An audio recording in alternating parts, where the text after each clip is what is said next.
Online first induction program, huh? Yes, yes, online first induction program. Yeah, And very good.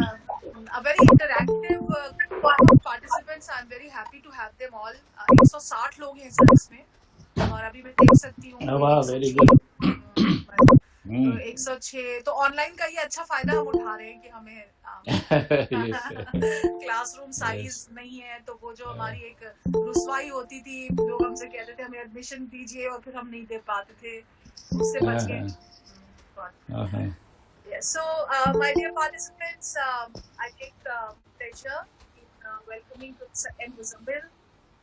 Professor B.R.A has also told you about him yesterday that Professor Muzammil, being an economist from the Lucknow University, Department of Economics, has served on the position of two vice chancellors of two universities. Earlier, he was the VC of the B.R.A. Agra University. Then, for an intervening period of 8 months, he had the charge of two universities. The MJP Rohailkhand University was also added to his portfolio.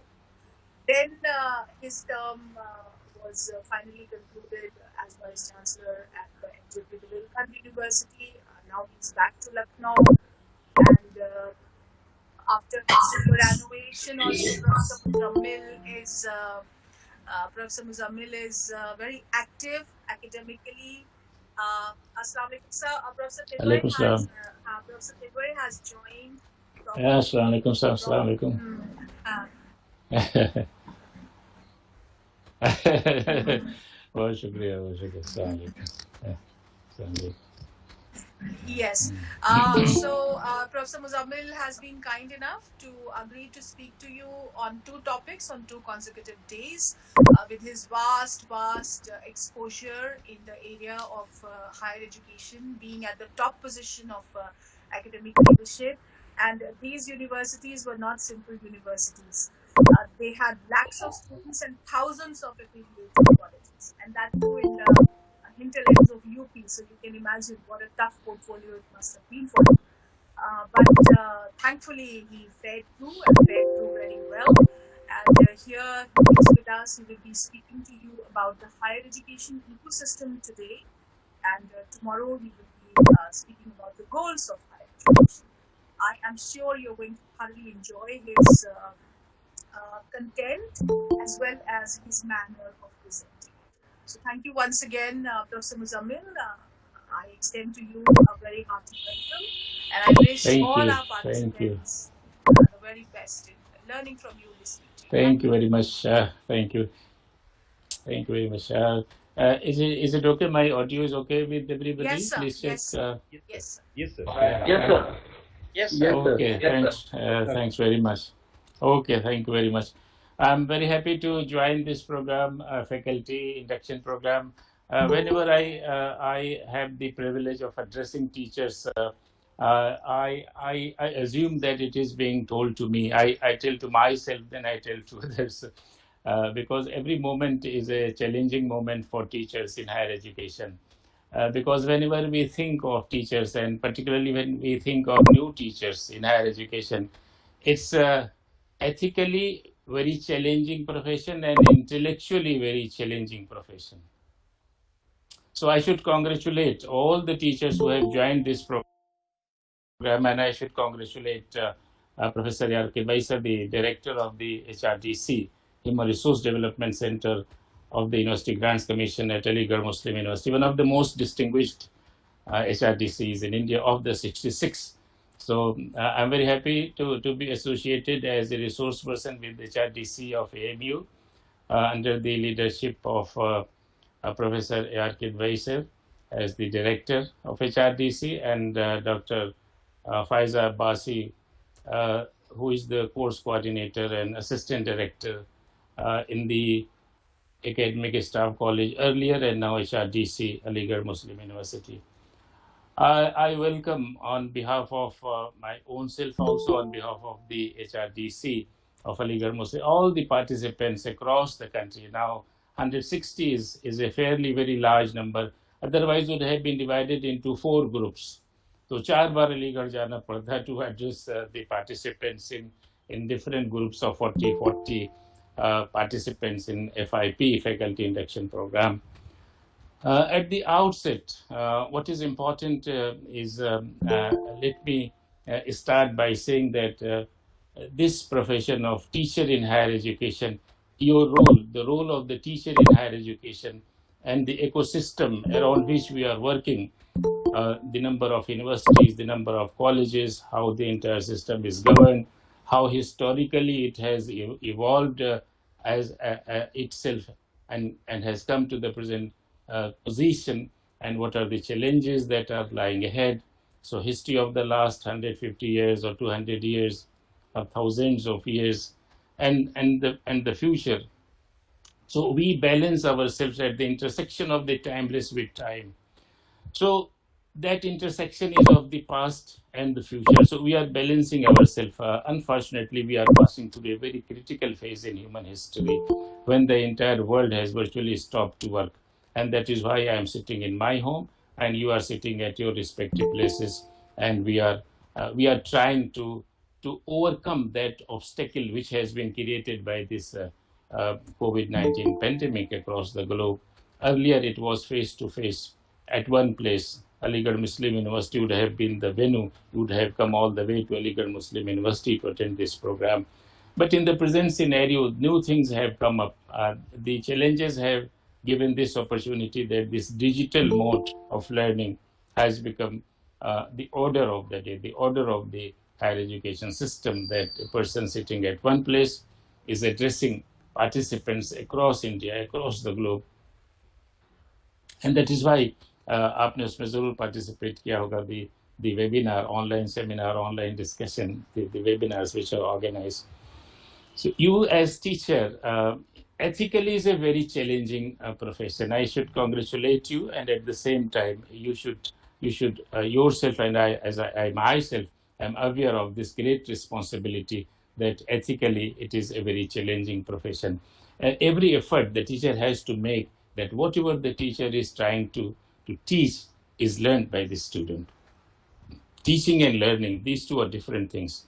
Teaching is what you are explaining to the student, what you are giving by way of instruction to the student, advice, mentoring to the student, instruction to the student, group discussion to the student, project work, collaborative study, single study, independent study, different modes of learning. So this is on the side of the teacher, how you are teaching, and then the ability of the student to learn, the cognitive skills, how much the student has been able to imbibe, kitna samajh mein aaya usko, how much he has understood. Formative assessment जिसे कहते हैं, continuous assessment. एक होता है summative assessment जो बिल्कुल आखिर में होता है, जैसे कोचिंग इंस्टीट्यूट करते हैं कंपेयर करने के लिए कि वी आर नंबर 1 इंस्टीट्यूट, लेकिन उससे कहीं अच्छा ये फॉर्मेटिव असेसमेंट कहलाता है, which is a continuous assessment of your student. So summative assessment of the learning and then evaluation of the student.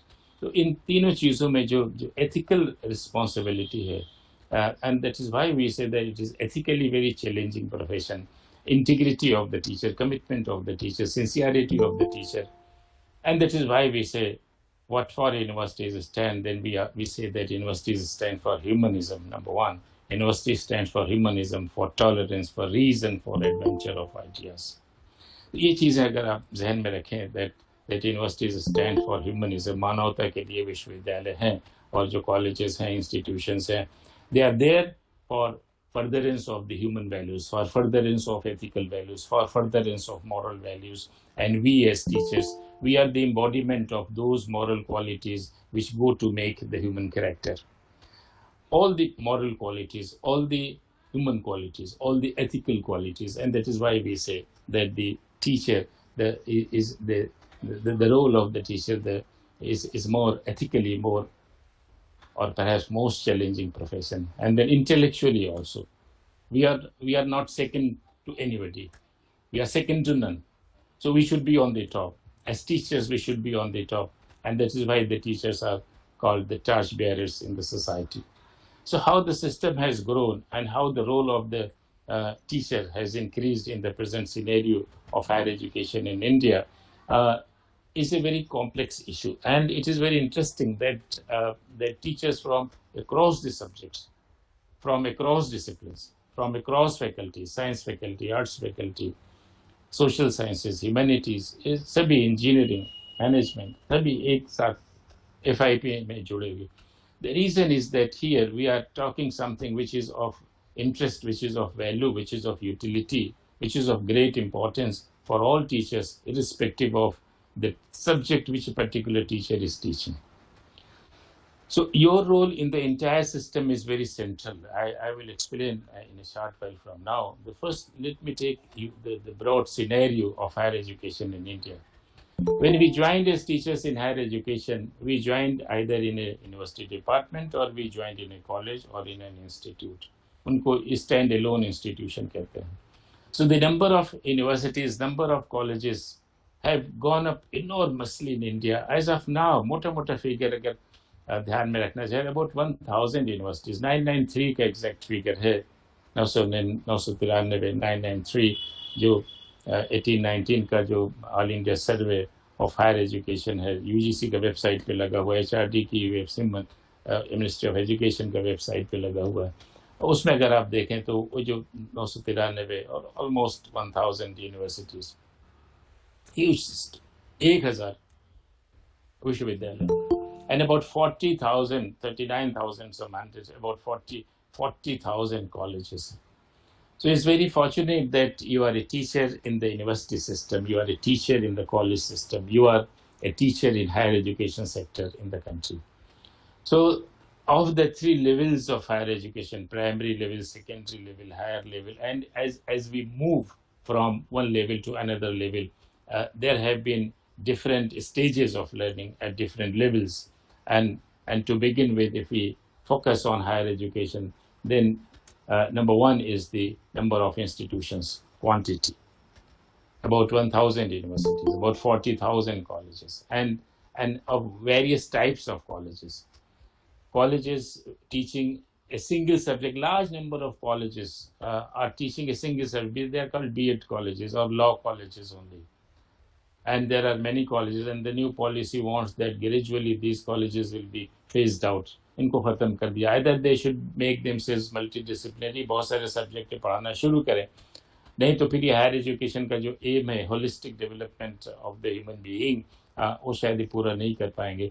तो इनको जो सिंगल स्ट्रीम कॉलेजेस हम कहते हैं, सिर्फ B.Ed पढ़ा रहे हैं, सिर्फ लॉ पढ़ा रहे हैं, सिंगल स्ट्रीम कॉलेज, इनको धीरे धीरे ख़त्म करने का पॉलिसी जो अभी जो 2020 का पॉलिसी है, एजुकेशन पॉलिसी, उसमें इस बात का जिक्र है.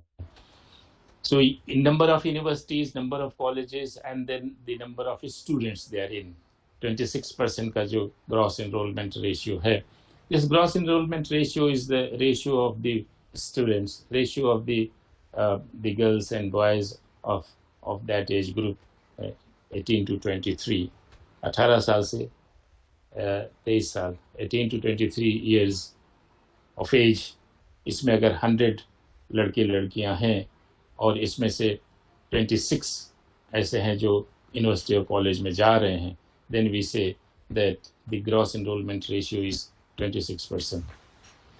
Now the policy is that by 2035, सन 2035 तक इसको हम बढ़ा करके 50% करें. A quantitative growth. अभी हमने we talked about the quantity, number of universities, we talked about number of colleges. Now we are talking about the number of students, quantity. That the number of students is 20 GER, gross enrollment ratio is 26%. एक और चीज़ है जिसको ध्यान में रखिए, which is called net enrollment ratio. Gross enrollment ratio, net. So gross enrollment ratio is the number of students attending, registered in the universities and colleges as a ratio of the population in the particular age group, 18 to 23. लेकिन अगर वहाँ class register में जाकर के check करें कि whether in the class register the students enrolled they are exactly of this age, तो बहुत से स्टूडेंट्स ऐसे मिलेंगे जो इससे कम एज के हैं या इससे ज़्यादा एज के हैं. तो उनको अगर निकाल दे, then we arrive at net enrollment ratio. तो net enrollment ratio, higher education में net enrollment ratio इतना बहुत इम्पोर्टेंट नहीं माना जाता है, लेकिन एक वो घट जाएगा, फिर जो 26% है it will come down. Net enrollment ratio. Lower level, this is very important. We not only think of gross enrollment ratio, we also think of net enrollment ratio. And then the composition of the student. This is the number, and then the composition. The students coming from different backgrounds, regional background, lingual background, economic background, social background, different types of background. Rich class coming from well-to-do families, coming from deprived sections of the society, coming from urban areas, coming from rural areas. Heterogeneity of students. समरूपता नहीं है, homogeneous students नहीं है कि if you have a class of 100 students, then all 100 students are of same type. ऐसा नहीं है. It is a heterogeneous group, and that is why the faculty induction program necessitates that the instructional technology, pedagogy in higher education must be explained to every student, because the class which they are addressing, the group of students which they are addressing is not a homogeneous group. अगर homogeneous group होता, वही subject पढ़ कर के आए हैं जो आप पढ़ा रहे हैं, then it would have been very easy for you to teach the students and to meet your class, because they are heterogeneous group. Many of them have never studied your subject which you are teaching in higher education. Many of them are coming from rural background, many of them from urban background, many of them from far off areas. बहुत दूर से ऐसे वो जगहों से आ रहे हैं जहाँ पर जो facilities हैं, those facilities are very rare. And then the cognitive skills of the students. Many of them are first class students, many of them are second class students, बहुत से third class हैं, back benchers हैं. बहुत मुश्किल से उनको आप average level पर ला पाते हैं, फिर बहुत मुश्किल से उनको आप पॉलिश करके हायर लेवल पर ले जा पाते हैं, फर्स्ट क्लास के करीब या फर्स्ट क्लास में पहुंचा पाते हैं.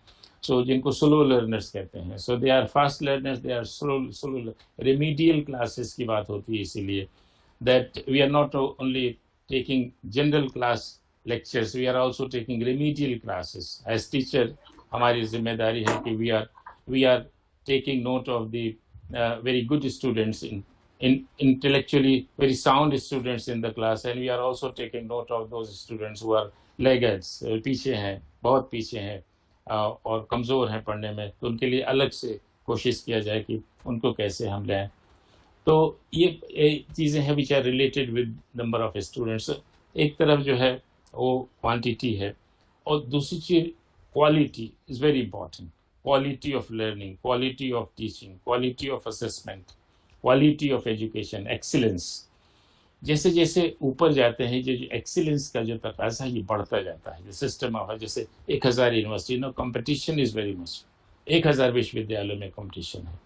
अब हर विश्वविद्यालय चाहता है कि ऊपर पहुंच जाए, टॉप 10 में आ जाए, टॉप 50 में आ जाए. Very difficult, not easy.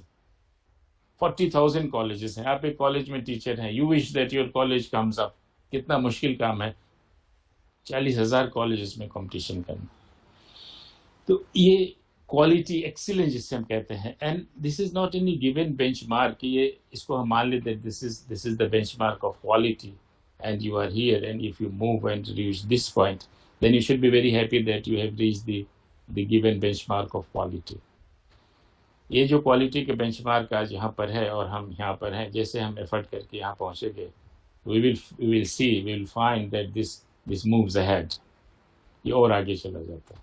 And as it moves ahead, we again try and make effort to move to this level continuously. And that is why we say that the pursuit of excellence in academic institution, the pursuit of excellence in university departments and colleges, that pursuit of excellence is endless. Continuous effort करना है, continuous effort करके वहाँ तक पहुँचना है. And the entire system and the competition with जैसे India की बात करें तो universities in North India, universities in western part of the country, metros में जो है, बॉम्बे में है, कलकत्ता में है, दिल्ली में है, मद्रास में है, चेन्नई में, साउथ इंडिया की यूनिवर्सिटी, सेंट्रल यूनिवर्सिटीज़ हैं, स्टेट यूनिवर्सिटीज़ हैं. तो एक्सीलेंस सब जगह कोशिश की जा रही है, how to improve excellence. State university, अब ना private university, large number of private universities. So जो सर्वाइवल है, विश्वविद्यालयों का जो सर्वाइवल है, वो इसी के ऊपर में निर्भर कर रहा है कि how qualitatively strong we are as a institution, as university department or as a college.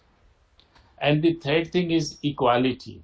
The system of higher education which we wish to develop in the country, and the entire scenario of higher education, a big challenge of that is develop the system of higher education as an egalitarian system of higher education, equitable system of higher, समानता के आधार पर उच्च शिक्षा की व्यवस्था होना चाहिए.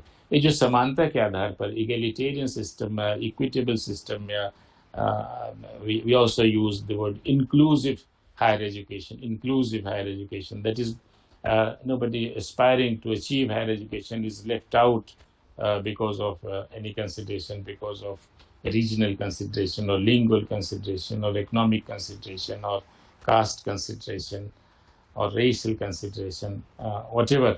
किसी भी आधार पर उसको discriminate नहीं किया जाए. All students who are aspiring to receive higher education, उनको वहाँ तक आने का अवसर मिलना चाहिए. एक ट्रायंगल है. न्यूमेरिकल ग्रोथ जो हायर एजुकेशन का है, हिस्टोरिकल ग्रोथ, उसमें एक ट्रायंगल है. क्वांटिटी है, क्वालिटी है, इक्वालिटी है. ऐसा त्रिभुज जैसा बन रहा ट्रायंगल. ये जो त्रिभुज की चीज जो बन रही है, ये सबसे बड़ा चैलेंजिंग टास्क है. देखिए, एज टीचर आप गौर करें, लोग पूछेंगे आपसे, अभी आप यंग टीचर हैं, धीरे धीरे आप आगे बढ़ेंगे from stage to stage. As you move, people will ask, there are issues, there are problems of quantity, enrollment, students are not getting admission in good institutions. आपके पास पेरेंट्स आएंगे कि इसका दाखिला करा दी, आप यहाँ पे प्रोफेसर हैं, टीचर हैं, असिस्टेंट प्रोफेसर हैं, आप इसका दाखिला करा दीजिए. You are not able to help, इसलिए उसका मेरिट बहुत नीचे है, जो कट ऑफ पॉइंट है उससे बहुत नीचे, तो आप कहाँ से एडमिशन करा. Getting admission in a good institution is a challenge. तो अगर एडमिशन हो जाता है, नंबर ऑफ स्टूडेंट्स ज़्यादा हो जाएंगे, तब क्या होगा, क्वालिटी मेंटेनेंस और मुश्किल हो जाएगा. If you have lesser number of students, बहुत मेरिटोरियस हैं, लेसर नंबर ऑफ 30 स्टूडेंट्स है, 40 स्टूडेंट्स हैं, then for you it is easy to maintain quality of a smaller number of students. तो अब देखिए, त्रिभुज का हमने जिक्र किया था, एक तरफ है क्वांटिटी, एक तरफ है क्वालिटी, एक तरफ है इक्वालिटी.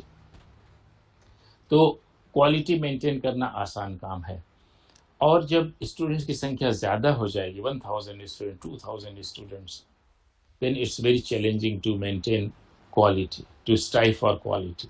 और इक्वालिटी और मुश्किल हो. इक्वालिटी के लिए फिर क्या, फ्रीशिप होना चाहिए, फीस माफ होना चाहिए, स्कॉलरशिप होना चाहिए, वाउचर सिस्टम होना चाहिए, गवर्नमेंट सपोर्ट होना चाहिए, बुक एड होना चाहिए, ऑल फैसिलिटीज. ट्रायंगुलर, अगर सब एक रेखा में होते, एक सीध में होते, would have been easy to solve these problems of quantity, quality and equality in higher education because they are in a triangular form. इसका क्या मतलब हुआ, अगर हम क्वांटिटी बढ़ाना चाहेंगे, त्रिभुज के ऊपर के हिस्से को बढ़ाना चाहेंगे, तो हम क्वालिटी से क्वालिटी यहाँ पर, क्वालिटी से बहुत दूर हो जाएंगे. ऐसा इक्वालिटी यहाँ पर त्रिभुज है, सीधा लाइन में नहीं है कि एक ही उद्देश्य, एक ही चीज करें तो सब उद्देश्यों को आप पूरा कर सकते हैं. You can meet all the 3 aims of quantitative achievement, qualitative achievement and equality. You can not achieve. This is a triangle, and this is very difficult problem in most challenging issue in higher education before educational administrators, because before those people who are governing the system of higher education. Quantity, quality, and so quantitative expansion, number of institutions, number of teachers, number of students. Then the composition of the universities, type of institutions, type of teachers, graded, different categories, and type of students, composition of students, quantity of students. And then comes the problem of in the ecosystem, the curriculum problem. What content we are giving, how we are teaching them, how that curriculum is developed, how that curriculum is decided, designing of the curriculum, enrichment of the curriculum. And what is that enrichment of the curriculum? Enrichment of the curriculum will be based on the effort of the institution. Nowadays, the curriculum is designed by the university, by the Board of Studies, by the Faculty Board, and then by the Academic Council, then passed by the Executive Council of the university. And then it is given out to every college, and they are implementing that curriculum to every institution. Now, the issue is how we can enrich that curriculum. How we can add cross-cutting issues. We can use the cross-cutting issues with that curriculum, which is called enrichment of the curriculum. That enrichment of the curriculum is because or it can be done through adding subjects like gender sensitization, like environmental issues, like the issues of ethical learning, professional development, increasing the cognitive skills of the students. ये सब चीज़ें add कर रहे हैं अगर, तो इसको कहेगा enriching the curriculum in any particular college. So if you are teaching in a college, so curriculum is given to you by the university, and then you are trying to enrich that sensitization. उसको कहते हैं contextualization of knowledge. You are trying to contextualize the knowledge. उस ज्ञान को संदर्भित कर रहे हैं, वर्तमान परिस्थितियों से उसको संदर्भित कर रहे हैं. ये बड़ा काम है टीचर का, और college to college, state to state, region to region differ करता है अपने लिहाज से. You have to explain it to the student how the knowledge which you are trying to impart to the student can be contextualized so that the student is able to imbibe it immediately and is found by the student very useful. So curriculum development, designing of development, enrichment of development, and flexibility. Flexibility is also very important. Flexibility is important in the sense because it is not very strictly given, and you have to include the new challenges, new opportunities which are coming up in the syllabus, in the curriculum, and that is why you try to include all those things in the syllabus, which is indicative in nature, which has not been able to foresee the events. कल्पना नहीं थी कि ऐसी situation आ जाएगी, एक pandemic situation आ जाएगी और पूरी दुनिया रुक जाएगी. तो जो भी सब्जेक्ट्स पढ़ाए जा रहे हैं उनमें इसका जिक्र किया जा रहा है, वेदर इट इज़ इकोनॉमिक्स और सोशियोलॉजी और इंजीनियरिंग और मेडिसिन. तो ये pandemic situation, how this pandemic situation is creating, is affecting the human life, वो इकोनॉमिक्स के सिलेबस में नहीं था ये पहले. लेकिन जब पेंडेमिक मार्च में पूरी दुनिया में आ गया, then every economics is discussing pandemic. Economic impact of sociology is discussing this, medicine is discussing, law, legal subjects they are discussing. तो आपको पता नहीं रहता कि कौन से विषय आ जाएंगे. हायर एजुकेशन में कोई सीमा रेखा नहीं होती कि ये सिलेबस में नहीं है, तुम नहीं पढ़ा, ऐसा नहीं. Flexibility is very important. And then comes teaching and pedagogy and the evaluation of the student. Teaching and resources, learning resources, library जैसे हम कहते हैं, the teaching methods, how we are addressing the students, planning the lecture, planning the speech, planning the presentation. जैसे भी हम class में जाकर के एक्सप्लेन कर रहे हैं तो उसको पहले प्लान करना. When we were young teachers, आपकी उम्र में जब हम 4-5 साल की सर्विस रही होगी लखनऊ यूनिवर्सिटी में, तो एक प्रोफेसर साहब आए थे, वो ही was from Warangal, some Reddy, doctor Reddy. तो उन्होंने हमारे हेड ने इंट्रोड्यूस किया, meet mister Muzammil, our youngest colleague. I was just 24-25 year old, 4-5 year experience. तो उन्होंने कहा कि रिमेंबर 3 थिंग्स. हमें आज भी वो कानों में वो शब्द गूंजते हैं. B punctual, plan your lecture and love your students. क्या बात की. B punctual, plan your lecture and love your students. बहुत ज़बरदस्त बात की. आपको भी हम वो जो कहते हो हम आपको ट्रांसफ़र कर रहे हैं, आपको दे रहे हैं. आप भी याद रखिए, अपने कोलीग्स को बताइए, अपने पे इम्प्लीमेंट करिए, अपने कोलीग्स को बताइए. 3 बातें हैं. B punctual. क्लास इसलिए कि आपके ऊपर में कोई सुपरविजन नहीं है. प्रिंसिपल या हेड या वाइस चांसलर यूनिवर्सिटी का आपको इंटरवीन नहीं कर, will not intervene you, will not ask you to be in time, to be punctual in the classroom. आपको खुद होना पड़ेगा. तो ये एथिकली ये बहुत चैलेंजिंग टास्क है. If you have a class at 9:35, then you have to be there at 9:35. Don't let it go to 9:40. Time से पहुंचे, punctuality is very important, be punctual and then plan your lecture. The word is not prepare. Prepare is a different thing. If you don't know your subject, of course, you will have to prepare the content of the lecture that is to be given in the classroom. And planning is altogether different thing. How you will begin the class? What will be the first sentence that you will speak in the class? This first sentence is very important. All students, वो 40-50 student, 60 student बैठे हुए आपके, आपने class में पहुंचे, how you enter the class, आपको देखेंगे बच्चे आप कैसे आ रहे हैं, आप क्लास में आपकी भाव भंगिमा कैसी, आप मुस्कुरा रहे हैं, बहुत स्ट्रेस में है आपका चेहरा, आप कैसे हैं, how how you are coming to the, और स्टूडेंट्स के प्रति आपका लगाव कैसे, सब देखेंगे बच्चे अब, और वो याद रखते हैं, आपको नहीं याद रहेगा, वो याद रखते हैं. ये तीनों चीजें बहुत है. मैं B punctual, plan your lecture and love your history. Planning your lecture का मतलब how you begin it, how you start it. देखिए पहला सेंटेंस है, पहला सेंटेंस कोठारी कमीशन का जो बड़ा रिपोर्ट आया है, ओपनिंग सेंटेंस बहुत इंपॉर्टेंट है. The destiny of India is being shaped in her classrooms. ये जो हमारा FIP है जिसमें हम लोग बैठे हुए हैं, अटेंड कर रहे हैं इसको, फैकल्टी इंडक्शन प्रोग्राम, इसका जो डॉक्यूमेंट 20-25 पेज का UGC का जो डॉक्यूमेंट है, उसका पहला सेंटेंस में लिखा हुआ है, teaching is ethically and intellectually a very challenging profession, most challenging profession. कितनी बड़ी बात ली, पहला sentence, teaching is ethically and intellectually most challenging profession, बहुत बड़ी बात कही, चैलेंजिंग बात है.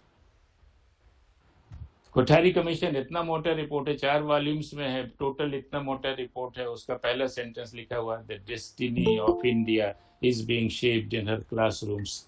भारत के भाग्य का निर्माण उसकी कक्षाओं में हो रहा है. तो जब आप क्लास में जाएंगे, when you start teaching, what will be the first sentence that you utter in the class, that you will say in the class, very important. And then how gradually you will expand, and how you will conclude, and how work assignment you will give, questions you will give to students, how you will meet the queries of the students, how you will encourage them to consult books, read textbooks, reference books and other reading material. ये तीनों चीज़ें बहुत अहम है. इसलिए teaching and learning resources, what are the learning resources, हम वक्त के साथ में चीज़ें बदलती जा रही हैं. There was a time when the entire thing, the entire system was based on library. हम लोग भागते थे लाइब्रेरी और किताबें उस कैटलॉग में देखते थे किताब है कि नहीं, फिर लाइब्रेरी पहुंचते थे whether the book is there or somebody has issued it. इसलिए जो रीडिंग रूम होता था लाइब्रेरी का, बड़ा रीडिंग रूम, जैसे अब तो इस वक्त नहीं है, अगर आप यहाँ अलीगढ़ में मौजूद होते तो आप मौलाना आज़ाद लाइब्रेरी में जाते, लखनऊ यूनिवर्सिटी में टैगोर लाइब्रेरी है, सयाजीराव गायकवाड़ लाइब्रेरी BHU में है, बहुत मशहूर लाइब्रेरीज़ हैं. बोडलियन लाइब्रेरी ऑक्सफोर्ड यूनिवर्सिटी की, हम जब वहाँ पे फेलो होकर के 1994 में, तो पहला काम था, पहले दिन का पहला काम था कि लाइब्रेरी में जाइए, वहाँ पर आपका एक फ़ोटो खींचेगा और एक कार्ड बनेगा जो लाइब्रेरी कार्ड कहलाएगा, and that will be the I card of Oxford university. So Bodleian library which is the central library of Oxford university, उसका जो कार्ड है वही, that is the I card of the university. तो कितना बड़ा status है library का, that the library card works as the I card of the university. तो लर्निंग मटीरियल जिसे हम कहते हैं, कहाँ से बच्चे सीखेंगे. क्लासरूम तो हो गया, टीचर पढ़ा के चले गए, अब बच्चे को और आगे पढ़ना है, स्टूडेंट को और आगे पढ़ना है. Then how will you instruct the student? How will you guide the student?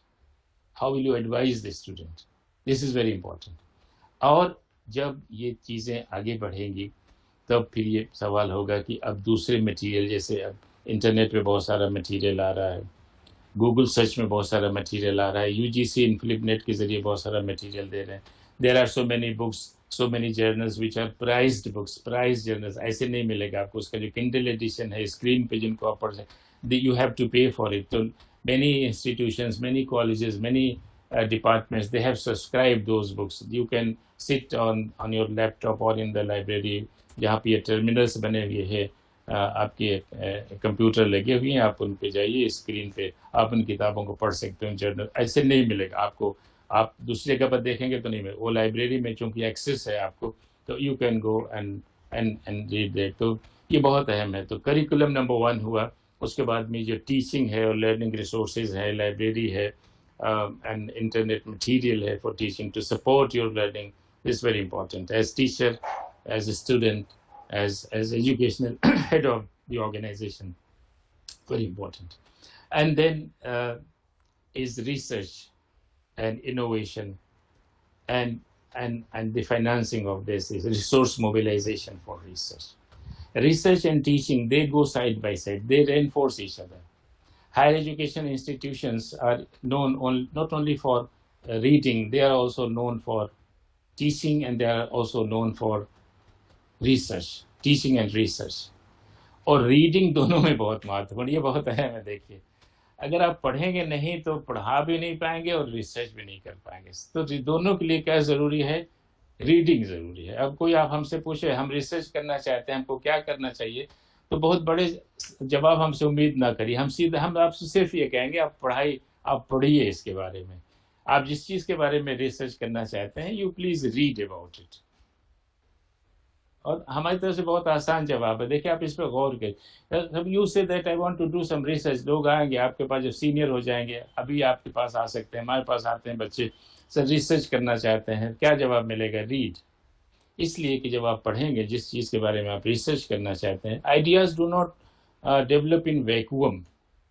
वो जेम्स वाट के साथ हो गया, आर्किमिडीज के साथ हो गया, यूरोका कहते हुए वो बाथरूम से भागा और वो ढक्कन, उसका केटल के ऊपर का ढक्कन भाप से उठ रहा था, तो जेम्स वाट ने समझ लिया कि भाप में शक्ति है। इंस्टेंसेस हैं इनोवेशन के, बट इन जनरल जो आज के एक ज़माने में जो लैब रिसर्च है, जो रिसर्च वर्क चल रहा है, टीम वर्क रिसर्च चल रहा है, तो ये बहुत अहम है। इससे ये पता लग रहा है कि किस तरीके से जो रिसर्च है वो आगे बढ़ रही है, उसको इंस्टीट्यूट कैसे किया जा रहा है, how research projects are being visualised, how research projects are being commission, individual research topics कैसे इमर्ज हो रहे हैं, कैसे बच्चे उन टॉपिक्स को लेकर के रिसर्च करना शुरू कर रहे हैं, यंग रिसर्चर्स है, नया रिसर्च स्टूडेंट है। रीडिंग पढ़िए, जो माइंड है अगर आप पढ़ेंगे या कोई लेक्चर सुनेंगे तो माइंड रिएक्ट करता है कि ये जो बात कही जा रही है ये सही है या ये सही नहीं है, ऐसे होना चाहिए, इसमें ये चीज़ भी आ सकती है, ये क्यों नहीं कही जा रही है, इसको ऐसे क्यों कहा जा रहा है, क्या ये नहीं हो सकता, ऐसे बहुत सारे सवाल। And these issues, these questions may make some research, real research questions, वास्तविक रिसर्च क्वेश्चन कुछ पैदा हो जाएंगे और फिर उन्हीं को आगे बढ़ाते हुए फिर वो रिसर्च का टॉपिक बन जाएगा। तो पढ़ना बहुत जरूरी, रीडिंग। एंड एक और चीज़ हम कहते हैं, be taught to be studious. जो पूरा जो सिस्टम है हमारा, इकोसिस्टम ऑफ हायर एजुकेशन है, वो बहुत मोनोटोनस नहीं है। ये नहीं समझना चाहिए कि स्टूडेंट टीचर हैं तो अपना क्लास घर में पढ़ेंगे, फिर क्लास में जाकर के पढ़ाएंगे, फिर लाइब्रेरी, ऐसा नहीं। Every day is a new day, every day is today, but every today is a new today. जैसे आज का जो सुबह है वो 24 सितंबर का सुबह, 24 सितंबर 24। कल का जब सुबह होगा, again we meet tomorrow, then it is September 25, but it will be today कल के लिए। So remember, every day is today, but every today is a new today, new today, new aspirations, नए जज्बात, नई उमंगें, new bent of mind, new capacity to learn, new students, नए फूल खिलते, नई खुशबू आती है, चिड़ियों में नई चहक होती है, जबरदस्त नेचर का रिचनेस पता लगता है। तो करिकुलम, उसके बाद टीचिंग एंड लर्निंग रिसोर्सेज, उसके बाद research and innovation, very important. What innovation we are doing, skill creation, जैसे आजकल इसके ऊपर में बहुत जोर दिया जा रहा है। स्किल क्रिएशन, रिसर्च के साथ साथ में इनोवेशन, स्किल क्रिएशन, क्योंकि universities are also places for invention and innovation, discoveries, new things.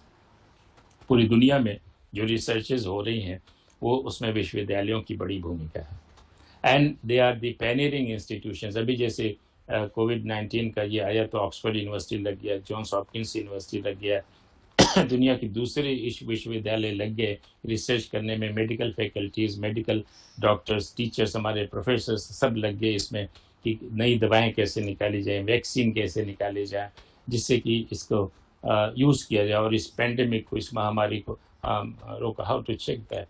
तो universities, medical departments, medical faculties, pharmacies, वो सब उसमें एकदम से लग गए, इसको कैसे आगे बढ़ाया जाए, हाउ टू डू दैट। तो ये तीनों चीज़ें बहुत अहम है। नंबर वन इज करिकुलम, उसका फ्लेक्सिबिलिटी, उसका इनरिचमेंट, उसका डिज़ाइनिंग, उसको इम्प्लीमेंट करना, उसको क्लासरूम में कन्वर्ट कैसे किया जाए, बहुत इंपॉर्टेंट बात, नए टीचर को समझने की ज़रूरत है। और उसके बाद में टीचिंग है, फिर टीचिंग रिसोर्सेज हैं, फिर लर्निंग रिसोर्सेज हैं, और फिर उसके बाद में उनका किस तरीके से यूज़ करेंगे बच्चे, लाइब्रेरी में ऑनलाइन लर्निंग है वगैरह, and the research and innovation, research questions, research design. Sir हाँ, सर एक्सक्यूज ये मी चीज़ें। सर, सुन रहे? सर, करिकुलम का जो आपने पॉइंट्स बोला ना, फ्लेक्सिबिलिटी एंड एक्सेट्रा, वो एक बार फिर बोल दीजिए, I want to note sir. अभी टाइम रहेगा। पहले तो चीज़ ये कि उसको जो डिज़ाइन करने का काम है यूनिवर्सिटीज़ करते हैं, करिकुलम डिज़ाइन करने का काम कॉलेज नहीं करते हैं, यूनिवर्सिटीज़ करते हैं, और यूनिवर्सिटीज़ फिर कॉलेजेस में भेजते हैं, और फिर कॉलेज का काम है उसको इम्प्लीमेंट करना, क्लास में उसके हिसाब से पढ़ाई करना, and then to to make it flexible, that is to suit to the local situations. उसको कहते हैं कंटेक्चुअलाइजेशन ऑफ द करिकुलम। उसको इनरिच करना, इनरिच करने का मतलब कि जेंडर सेंसिटाइजेशन उसमें आप लगाइए, उसमें इन्वायरमेंटल कॉन्शियसनेस आप पैदा करिए उसके जरिए से। May be it is not explicitly written in the curriculum, but then you as teacher you have to sensitise the student, क्योंकि उनको जेंडर एम्पावरमेंट अलग से नहीं पढ़ाया जाएगा, उनको women's studies they will not read separately, they will not read environmental economics, environmental studies.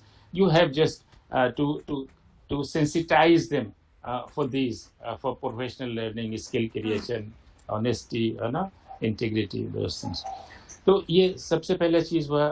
अभी there will be time for group for interaction and question answer, तो वहाँ पे आप पूछ लीजिएगा, वहाँ पे हम बता दें। अब जितना बोलते हैं हमें याद रहता है, ऐसा ना समझिए भूल जाएंगे, हम पूरा बताएंगे आपको। आप कहीं पे कोई चीज़ रेस करिएगा, ये आपने कहा था, हम पूरा दोहरा देंगे आपको। Please have patience. तो पहला चीज़ हुआ करिकुलम हुआ, दूसरा हुआ टीचिंग लर्निंग, और ये हो गया लर्निंग रिसोर्सेज हो गया, तीसरा हो गया रिसर्च इनोवेशन और रिसर्च रिसोर्सेज फॉर रिसर्च, बहुत इंपॉर्टेंट है। फंडिंग कैसे किया जाए, अभी यंग टीचर्स हैं, यंग टीचर्स हैं, यंग टीचर्स के लिए बहुत मुश्किल है कि प्रोजेक्ट हमारे पास में यंग टीचर्स आते हैं, कैसे इसके प्रोजेक्ट, नया प्रोजेक्ट कैसे सबमिट करें, कैसे फंडिंग ले आए इसके लिए। तो ऑर्गेनाइजेशंस हैं, अभी जो नया एजुकेशन पॉलिसी आया है 2020 का, दिस हैज प्रपोज कि एक एनआरएफ बनेगा, नेशनल रिसर्च फाउंडेशन बनेगा, एक NRF, national research foundation, and that national research foundation will invite projects, फिर उसको वो पीयर रिव्यू करेगा, लोग देखेंगे, उस एक्सपर्ट देखेंगे how how viable it is, how good it is, qualitatively कितना अच्छा प्रोजेक्ट है, क्या उस पर रिसर्च होना चाहिए, and then they will fund that research, पैसा देंगे। एक और प्रोविजन भी होता है, there is a seed grant, पहले कुछ 10-15 हज़ार रुपया छोटा ग्रांट दिया जाएगा कि आप थोड़ा अध्ययन करके देख लीजिए, छोटा सर्वे करके अंदाज़ा कर लिए क्या ये इस पर बड़ा सर्वे करना ज़रूरी होगा कि नहीं, अच्छा रहेगा कि, उसको सीड ग्रांट कहते हैं।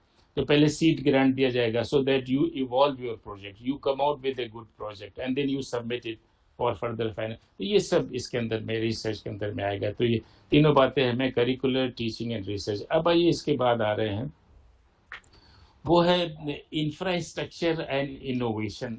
ये बहुत अहम है किसी भी इंस्टीट्यूशन के लिए। इंडिया में जितनी सारी यूनिवर्सिटीज़ हैं वो टॉप पे नहीं पहुंच पा रही हैं, उसका एक बड़ा रीज़न है कि इंफ्रास्ट्रक्चरल फैसिलिटीज़ कमज़ोर हैं। इंफ्रास्ट्रक्चरल फैसिलिटीज़ और इनोवेशन नहीं है। बहुत पुरानी यूनिवर्सिटीज़ हैं, 100 साल 150 साल पुरानी यूनिवर्सिटीज़ हैं। अब वो 100 साल पुरानी यूनिवर्सिटी का जो बिल्डिंग है उसको मेंटेन करना मुश्किल काम है। जितना पुराना बिल्डिंग होता जाएगा, it is very difficult to maintain those buildings. नया यूनिवर्सिटी बनता है तो उसका जो बिल्डिंग वो बड़ी चमक दमक वाली होती है, तो पुरानी बिल्डिंग उसके मुकाबले में उसमें अट्रैक्शन नहीं होता है। ह्यूमन नेचर है, अच्छी चीज़ें अच्छी लगती हैं। तो how to maintain that infrastructure, create that infrastructure. हम लोग जब यंग टीचर थे तो ये मैनुअल टाइप राइटर होता था उस ज़माने में, और यूरोपियन कंट्रीज में इलेक्ट्रॉनिक टाइपराइटर आ चुका था उस वक्त। हम लोग मैनुअल, 2 कॉपी अगर कहीं सबमिट करना है तो कार्बन लगाते थे। अब तो आपकी जनरेशन तो कार्बन देखा नहीं होगा, आप लोगों ने देखा ज़रूर होगा, और स्कूल में बचपने में कार्बन लगा के टाइप करते थे। 3 कॉपी करना और 2 कार्बन लगा दिया। हम लोग का थीसिस होती थी तो 5 कार्बन लगाए जाते थे, 6 कॉपी निकलती थी। ऐसा कितना बहुत तेज़ स्ट्रोक मैनुअल टाइपराइटर पे होता है।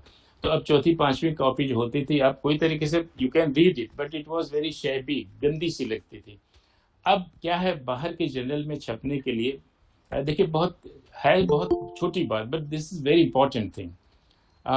वहाँ when we use to send it, तो हमको ऑक्सफोर्ड में जब हम गए तो वहाँ पे I was told by them, उन्होंने बताया कि आपके यहाँ से जो इंडिया से जो इन्वेलप आते हैं जिसमें वो आर्टिकल आता है, that envelope is itself is very shabby.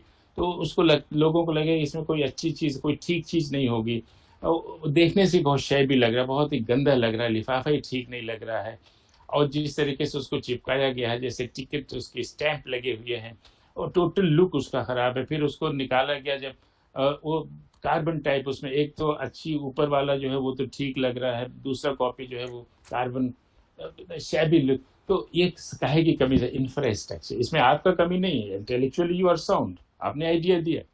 अब वो टाइप करने के बाद जो प्रोडक्ट आया ना, जो पेपर है, जो कागज आया आपका, वो तो आपने तो, आपका काम यह है कि that you gave the idea, आपने, आपका जो आइडिया है पेपर में आ गया। अब वो जो प्रिंट होकर के जा रहा है छपने के, वो इतना खराब है कि that it did not attract the attention of the editor and the editorial team. उन्होंने उसको वजह, इसलिए उसको जो हाथ मिला तो उनके हाथ ये कार्बन लगा था, काले होने लगेंगे। very important infrastructure, and that infrastructure from several considerations, and infrastructure maintenance of that infrastructure daily का, इसीलिए उसका सैनिटेशन, सफाई रखना, डस्टिंग का। इसीलिए जैसे कॉलेज में जब हम पहुंचते हैं तो सबसे पहली चीज जो देखते हैं कि भाई आपका जो रूम है वो नीट एंड क्लीन है कि नहीं, जो क्लासरूम है वो नीट एंड क्लीन है कि नहीं, वेंटिलेशन है कि नहीं। इसका बहुत it affects your entire mood off lecturing, entire mood off the students. ये बहुत इंपॉर्टेंट है। जैसे आप क्लास, इसे कहते हैं इट क्रिएट्स मोटिवेशन। और अगर ये अच्छा नहीं है, आप क्लासरूम में पहुंचे, अब वहाँ सफाई नहीं हुई है, if it is not clean then it is a demotivating environment. अगर कुर्सियां ठीक से नहीं लगी हुई हैं, उल्टी सीधी फर्नीचर लगे हुए, it is a demotivating environment. खिड़कियां खुली नहीं है, शीशों पे धूल पड़ी हुई है, बहुत गंदे शीशे हैं, डर्टी विंडो पेन्स है, इट इज डिमोटिवेटिंग इन्वायरमेंट। और ये सब बिल्कुल नीट एंड चमक चमक रहा हो, आप पहुंचे एकदम से और बच्चे सब खड़े हो गए और सब चीज बिल्कुल ऑर्डर में है, मोटिवेटिंग इन्वायरमेंट, एकदम से आपको पढ़ाने का मन करेगा और अच्छा अंदर से आप महसूस। This is very important. इसलिए कि ये कोई बिजली का बिल नहीं जमा करना है कि कोई तरीके से हाथ डाल के दे दिया और आपने पैसा जमा कर लिया और चले गए। ये बहुत डेलिकेट प्रोसेस है। तो infrastructure is very important, maintenance of infrastructure is very important. Then number 5 is student support services and progression of the student, development of the student support services, and the student support services in the form of the student teacher connectivity, student administration connectivity, facilities for students, group activities for students, student associations and organizations, not only present students, also the past students. जैसे हम लोग Lucknow university में पढ़े, हम Oxford university में वहाँ पे post doctoral fellow रहे, तो we are student of Oxford university. वहाँ का जो एसोसिएशन है, हम उसके सदस्य, हमको बहुत ऐसा लगता है। मैं यहाँ पे कहलाता है association of British scholars in India, ABS कहलाता है, association of British scholars in India, ABS, association of British scholars in India, जो ऑक्सफोर्ड में या दूसरे यूनिवर्सिटीज़ में वहाँ पे स्टूडेंट रहे हैं, उनका एक संगठन इंडिया में भी है। So we are old students of Oxford, we are old students of Lucknow university. जो लोग AMU के पढ़ के निकले हैं, वहाँ पे वहाँ का जो ओल्ड, वहाँ पे कहलाता है ओल्ड बॉयज़ एसोसिएशन कहलाता है, OB, ओल्ड बॉयज़ एसोसिएशन।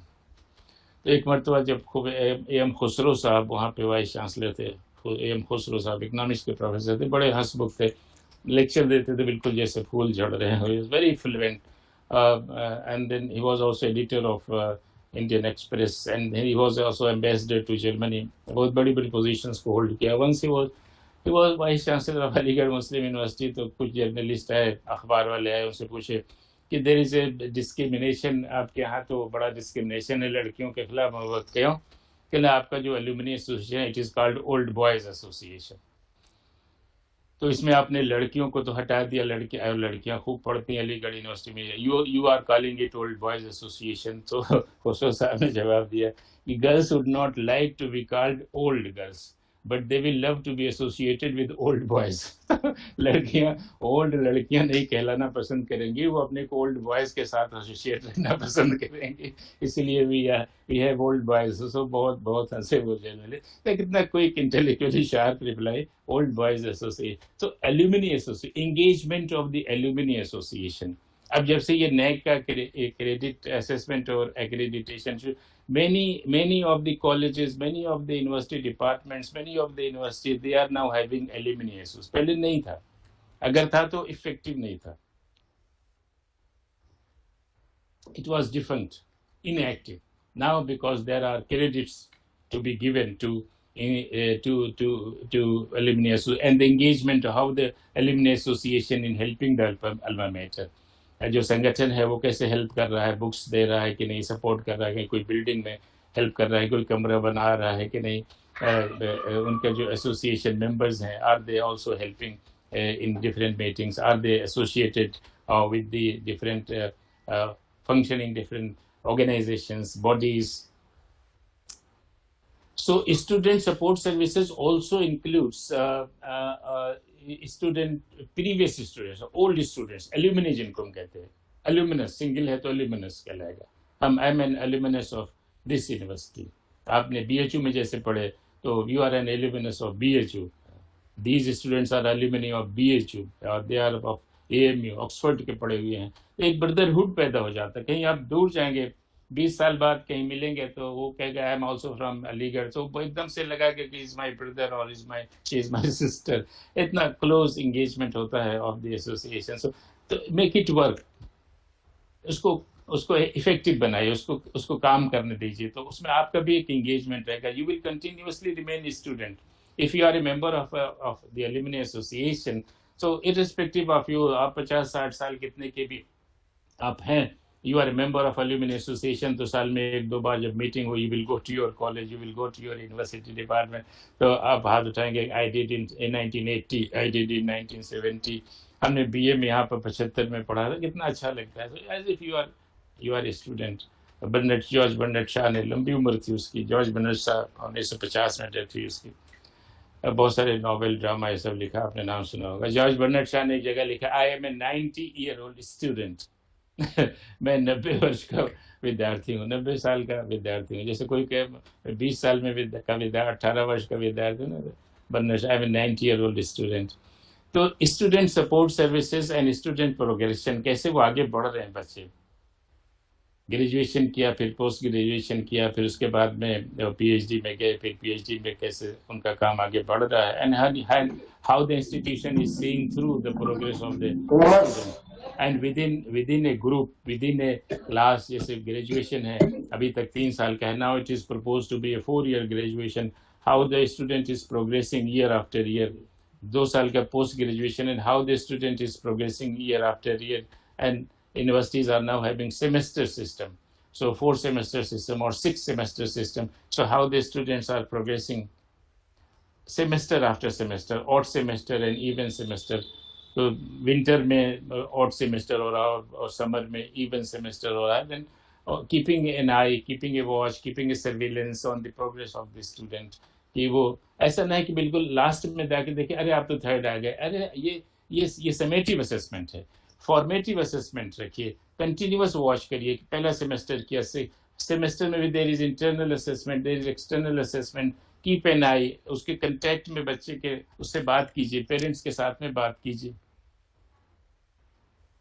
ये student support services and engagement of the alumni association, progression of the student। फिर इसके बाद आता है governance, leadership and administration of the student, of the university, of the college system. ये बहुत है। जैसे अभी आप यंग हैं, अभी आपका काम सिर्फ टीचिंग में है, फिर आप धीरे धीरे फिर आप प्रॉक्टर बनेंगे, हेड बनेंगे, डीन बनेंगे, फिर आप प्रिंसिपल बनेंगे, फिर आप वाइस चांसलर बनेंगे, डायरेक्टर बनेंगे, हायर पोजीशन पे जाएंगे। Then your work will not only be teaching, your work will also be, और जिसको कहते हैं एकेडमिक एडमिनिस्ट्रेशन भी आपका काम होगा। आप पहले मेंबर बनेंगे, मेंबर आप क्या है भैया, member of board of studies. हमको जब पहला लेटर मिला, वो बादामी लिफाफा चलता था, लखनऊ यूनिवर्सिटी में लिफाफा मिला, उसमें लिखा था you are appointed, the vice chancellor please to appoint you as a member of the board of studies in economics. बहुत खुशी हुई अंदर से कि member of the board of studies, जहाँ से कोर्स वगैरह तय होता है, एकेडमिक चीज़ें जहाँ पे तय हो। फिर फैकल्टी बोर्ड पर you are a member of the faculty board, फिर यूनिवर्सिटी लेवल पर you are a member of the academic council, फिर you are a member of the executive council.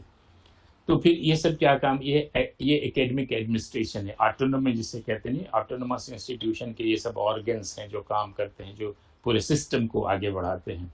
तो बहुत इंटरेस्टिंग विषय है ये, इसके ऊपर में अलग से लेक्चर्स होते हैं। अब आजकल तो बहुत अच्छा है, जो मिनिस्ट्री है यूजीसी ने एक VC vice chancellor training program शुरू कर दिया। जैसे आपका एफआईपी है ना, ऐसे एक लीप शुरू कर दिया है for vice chancellors, for sitting VCs, for would-be VC, who are near VCs, who are PVC, who are director, who are senior dean, who are senior professor, आज नहीं तो कल वो वाइस चांसलर बनेंगे, उनके लिए लीप प्रोग्राम। और यहाँ पर भी जहाँ पे आप प्रोग्राम ये कर रहे हैं, अलीगढ़ मुस्लिम यूनिवर्सिटी का जो HRDC है, प्रोफेसर किदवई सर के अंडर में वो प्रोग्राम यहाँ पे खूब होता है। और fortunately I am also having the privilege of addressing those groups. तो उसमें क्या उसमें उसमें एक्सक्लूसिवली इन्हीं बातों पर चर्चा होती है कि what is administration, what is governance, what is academic governance, what are the functions of different bodies, what is autonomy, and what are the advantages and disadvantages of autonomy, what is the difference between administration and management, what is management and governance, how governance is different from administration। बहुत अहम है, very important and very इनग्रॉसिंग, very interesting. लेकिन अभी आप जो कि young lecturer हैं, तो अभी you have to concentrate more on teaching and learning then going to these things, but they are very important. ये जो मैनेजमेंट है, ये गवर्नेंस है, मैनेजमेंट है, एडमिनिस्ट्रेशन है, और उसके साथ साथ जो सिस्टम का लीडरशिप है, विजन जिसे आप कहते हैं कि आज तो है, कल क्या होगा, परसों क्या होगा, what will be the system 10 years hence, so this is situation 10 years before and 20 years hence। ये नज़रिया दिमाग में रखना, ये हर टीचर के लिए तो अलग है, वो लीडर ऑफ द इंस्टीट्यूशन के लिए बहुत है, प्रिंसिपल के लिए बहुत इंपॉर्टेंट है, वाइस चांसलर के this is very important. So when you are heading the institution, आप डायरेक्टर हैं, आप चेयरपर्सन हैं, you are head, you are dean, then these things are very important. You are not only thinking of today's lecture, you are also thinking 10 years hence. तो ये कहलाएगा governance in infrastructure administration. हाँ, yes. Hello, मेरा एक question है आपको कि आप ये स्टूडेंट्स डेवलपमेंट के बारे में बता रहे हो, तो मैं पूछना चाहता हूँ कि स्टूडेंट्स का इमोशनल और साइकोलॉजिकल डेवलपमेंट के लिए हम लोग क्या कर सकते हैं? हाँ, वेरी गुड क्वेश्चन। अभी हम लेते हैं इसको, अभी हम अपनी बात कंप्लीट कर दें तो इस क्वेश्चन को लेंगे अभी हम। वेरी वेरी गुड क्वेश्चन है ना, प्लीज वेट। हाँ, तो अभी ये जो गवर्नेंस है और ये इम्पोर्टेंट है। And then lastly is innovative practices of the institution. As teacher हम क्या इनोवेशन कर सकते हैं उसके अंदर में, गुड प्रैक्टिसेस क्या हो सकते हैं। Are we able to give some short notes to students, उनको कुछ पॉइंट्स लिख करके उनको दे सकते हैं क्या, लेक्चर को समअप करके, जैसे एक पेज का 1 sheet। देखिए, brevity has its own merit. आप 20 पेज का अपना लेक्चर पकड़ा दीजिए, nobody is going to read that. आप आधे पेज का अपना लेक्चर दे दीजिए किसी, देखिए आधा पेज है, ये हमने आज लेक्चर दिया अलीगढ़ मुस्लिम यूनिवर्सिटी में, हमने FIP प्रोग्राम में लेक्चर दिया और ये आधा पेज है, यही लेक्चर है हमारा। तो आप किसी को दीजिए, फौरन पढ़ लेगा वो। तो ब्रीविटी जो है, संक्षेप में अगर आप बात करेंगे तो उसको पढ़ लेंगे लोग, उसमें रीडेबिलिटी ज़्यादा होगी। अगर वही हम लेक्चर अपना, अभी हमारा ये 90 मिनट का लेक्चर, ये हमारे जो मजहर जैदी साहब हैं इसको ज़रूर रिकॉर्ड कर रहे होंगे, हमारा जो टेक्निकल सपोर्ट देख रहे हैं, इसको रिकॉर्ड करेंगे, इसको ट्रांसक्रिप्ट बना दें, ट्रांसक्राइब कर दें और इसको छाप दें, प्रिंट कर दें, तो ये 20 पेज का 25 पेज का लेक्चर हो जाएगा। Nobody is going to read that. एक मतलब हम कहीं रिसर्च पेपर ले गए, किसी सेमिनार में देना था, तो लंबा पेपर था, 15-16 सफ़े का था, बीच में कहीं पर कोई टाइपिंग उसमें एरर था, तो हम वो वहाँ पे जो बाबू बैठा था तो उससे हम बहुत घबराए हुए थे, उसको इरेज करके वो फ्लूइड एक आता था, वाइट फ्लूइड लगा के करेक्शन करना था हमको।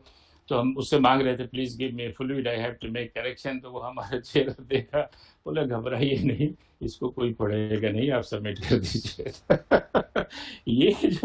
ये जो लॉन्ग पेपर्स का मुश्किल होता है, very few people will read it through and rarely people will read it carefully. लेकिन जो केयरफुली पढ़ेगा उसके लिए भी पर्चा बहुत स्ट्रांग होना चाहिए, ये ज़रूर ध्यान में रखना चाहिए। तो ये सभी चीज़ें बहुत अहम है। हम फिर से रिपीट कर दे रहे हैं ये बातें आपके लिए, और चूंकि आप पूरा इकोसिस्टम के ऊपर में बात हो, होलिस्टिक एक बात हो रही है, the role of the teacher in higher education, उसमें सबसे पहला चीज़ क्या आ रहा है, जो करिकुलम का जो बात आ रही है वो आ रही है। उसके बाद में टीचिंग की बात आ रही है। उसके बाद में जो लर्निंग है और रिसर्च है, और रिसर्च का डिज़ाइन है, रिसर्च के लिए रिसोर्सेज हैं, उसकी बात आ रही है। फिर उसमें इनोवेशन, इंफ्रास्ट्रक्चर, उसका मेंटेनेंस की बात आ रही है। फिर स्टूडेंट का प्रोग्रेशन, स्टूडेंट सपोर्ट सर्विसेज की बात आ रही है। फिर गवर्नेंस, लीडरशिप, एडमिनिस्ट्रेशन, इनकी बात आ रही है। फिर हर कॉलेज की, हर इस डिपार्टमेंट की, यूनिवर्सिटी की इनोवेटिव चीज़ क्या, गुड प्रैक्टिसेस जिसे कहते हैं, गुड प्रैक्टिसेस, अच्छा आप क्या करके दिखा सकते हैं कि आपने कोई करीब में कोई विलेज है, करीब में कोई लोकेलिटी है, you have adopted that and you frequently go there, you go there with your students, actual situation देखते हैं and you try to give some service to that locality. अब बिल्कुल आखिरी बात, उसके बाद में हम अपनी बात खत्म करते हैं, then some time will be remaining for taking up your questions. ये जो टीचर का जो रोल है वो बहुत ही सेंट्रल है। हमारा रोल आमतौर से हम समझते हैं कि I have become a teacher in A college, assistant professor, पहले लेक्चरर कहलाते थे, lecturer, reader, professor, now assistant professor, associate professor and professor. तो वो अभी जैसे आप यहाँ पे लेक्चरर हैं तो आपकी कई रोल हैं जो आप प्ले करते हैं एज टीचर। आपका सेंट्रल रोल है, रिमेंबर, आप बहुत अहम बात बता रहे हैं, अपने ध्यान में रखिए और लोगों को भी बताइए, अपने खुद को रिमाइंड करिए। हम जब आपके पास में आते हैं तो हम अपने को सबसे पहले अपने को रिमाइंड करते हैं, टॉक टू योरसेल्फ जिसे कहते हैं, हम लोग टीचर कहते थे, talk to yourself before you talk to your student, talk to yourself before you teach to your student, teach yourself before you teach, learn yourself. अगर आप पढ़ाना चाहते हैं किसी चीज को तो पहले आप खुद समझ लीजिए उसको, पहले आप खुद पढ़ लीजिए तब पढ़ा। इसलिए the teacher is always a student, always is. The moment you cease to be a student, you cease to be a teacher. जिस दिन आपका स्टूडेंट होना बंद हो जाएगा, बैठ जाएगा, उस दिन आपका टीचर बैठ जाएगा, फिर आगे पढ़ा नहीं पाएगा। रोज पढ़ना पड़ता है। अगर हम आज आपको पढ़ाने के लिए आए, आपको बात करने के लिए आए, आपको खुश इंटरेक्ट करने के लिए आए, तो आज सुबह अगर हमने नहीं देखा होता तो हम ये सारी बातें जो हम आपसे एक सिलसिले से, क्रम से बता रहे हैं, तो ये क्रम जरूर भंग हो जाता। बिन ऐसे हम आगे बैठ जाते तो 1 घंटा आप गपशप तो कर सकते, लेकिन क्रम से आप बात नहीं कर सकते, सिस्टमेटिक बात आप नहीं कर सकते। सिस्टमेटिक स्पीच देने के लिए, सिस्टमेटिक एक चीज को, एक विषय को सिस्टमेटिकली आगे बढ़ाने के लिए प्लानिंग जरूरी होता है, प्री थिंकिंग जरूरी होता है। That is very important part of the teacher in classroom, of the teacher as a teacher. तो सेंट्रल रोल है, देखिए बहुत जल्दी बात खत्म कर दे रहे हैं। टीचर का सेंट्रल रोल है, पहला उसका स्टेक होल्डर जो है वो स्टूडेंट है। हमारा जो संबंध है सबसे पहले स्टूडेंट के साथ में है।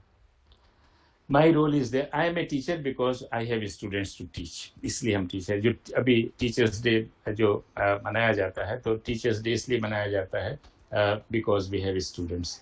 जो टीचर ना हो, जिसके स्टूडेंट्स नहीं हो, उसको टीचर्स डे का मुबारकबाद नहीं दिया जाता। टीचर्स डे का मुबारकबाद उसी को दिया जाएगा who has students. Only that person deserves to receive greetings and people will greet that person because there are students whom the teacher is teaching. तो बहुत बड़ी चीज है। जैसे फादर्स डे का मुबारकबाद आप किसको देंगे? जिसके बच्चे हो ना, अभी जिसकी शादी नहीं है उसको फादर्स डे का मुबारकबाद थोड़ी देंगे। मदर्स डे किसको बोलेंगे? जिस लेडी के बच्चे हों, जिस माँ के बच्चे हों, उसी को मदर्स डे बोलेंगे। अभी कोई महिला है, उसकी शादी नहीं है, उसको मदर्स डे का मुबारकबाद थोड़ी देंगे। तो टीचर्स डे का, greeting of teachers day means greeting the students ना। You are being greeted on teachers day because you have. कितनी बड़ी बात है ये। तो योर सबसे पहला संबंध with student and then with peer group, आपके जो दूसरे टीचर्स हैं। इसको लोग कम अहमियत दे, but this is very important. Don't undervalue it, is very important. I am teaching economics, for example. I am teaching physics, for example. But there are teachers teaching chemistry, botany, zoology, social sciences. और अब तो नया policy में ये बात कह दी गई है कि the student can offer any subject, flexible any subject. any subject मतलब तो बहुत बहुत छूट दे दी गई इसके अंदर में. और अब ये जो चीज़ें बहुत अहम हो गई हैं इसलिए इनकी जो वैल्यू है पीयर ग्रुप के साथ में बढ़ गई. I am a teacher, I have relation with other teachers, peer group. हमें ये भी ध्यान में रखना what they are teaching in the classroom, have some engagement with my colleagues. And then non teaching staff, जो नॉन टीचिंग स्टाफ है वो support staff जिसे कहते हैं, वो सपोर्ट स्टाफ बहुत इंपॉर्टेंट. जैसे कल ही से हमारे जो मजहर जैदी साहब हैं, कल शाम से हमको फ़ोन कर रहे हैं, SMS कर रहे हैं, ईमेल कर रहे हैं, this is your sir, this is your link, this is your timing. तो ये बहुत अहम. अगर हम इनके साथ में कोलैबोरेट नहीं करते कल से तो फिर हमारा लेक्चर नहीं हो जो आपके पास में. And he is providing very good service. बहुत अच्छा भाई जैदी साहब, बहुत बढ़िया आपका सपोर्ट चल रहा है. Thank you very much. तो ये नॉन टीचिंग स्टाफ के साथ में अभी बाद में, बस बेटा दो थोड़ा रुको. और उसके बाद में आता है कि ये जो अथॉरिटीज़ हैं, प्रिंसिपल है, हेड है, डीन है, वाइस चांसलर है, इसके साथ में हमारा संबंध कैसा है. एंड देन पेरेंट्स, स्टूडेंट्स के पेरेंट्स हैं, वो अपने बच्चों को भेजते हैं, लड़का लड़की को भेज रहे हैं आपके पास में, बेटा बेटी को भेज विद सर्टेन एस्पिरेशंस, उनके कुछ ड्रीम्स हैं, कुछ ख्वाब हैं. How you are helping to realize those dreams of those parents who are sending their wards to your school, to your college, to your institution, to your university. तो आपके पास में वो भेज रहे हैं, तो आप उनके, कभी आपने कोशिश किया कि उनका क्या ख्वाब है, उनकी क्या प्रत्याशाएं हैं, उनकी क्या ख्वाहिशें हैं, वो क्या चाहते हैं. तो उनसे कभी ये जो teacher taught association, teacher parent association इसीलिए बनाया गया है. और इसके ऊपर में भी क्रेडिट दिया गया नेक के सिस्टम में. इसके ऊपर there is credit assessment, there is credit teacher parent association उनके साथ में, and in their engagement with the college, with the university. And then lastly the role of the teacher with the society, with the government, है ना. We are not living in an ivory tower कि हम सिर्फ college में साहब पढ़ा रहे हैं, हमको सोसाइटी से मतलब नहीं, ऐसा नहीं है. We are playing a big role, intellectual guidance का रोल प्ले कर रहे हैं, टॉर्च बेयरर का रोल प्ले कर रहे हैं टू द होल सोसाइटी. तो ये 5-6 स्टेक होल्डर्स हैं हमारे. We are not only here for student, we are here for all these. We are here for student of course, for other teachers, for non teaching staff, for authorities, for parents, for society, for the government. तो ये सब हमारे stake holder, ये सब हमारे ऊपर निगाहें, इनकी प्रत्याशाएं हैं हमसे. And we are acting in collaboration with all this. तो ये पूरा एक सिस्टम जो बनता है, ये higher education with historical development, with the stakeholders, with different organizations, different type of people, students, ये सब पूरा जो सिस्टम है वो एक ब्रॉडर सिस्टम है, इकोसिस्टम हायर एजुकेशन का, जिसके अंदर में you have been recruited as a young associate assistant professor. आप ऐसे कुछ बहुत ही यंग होंगे, अभी 160 का लंबी लिस्ट है.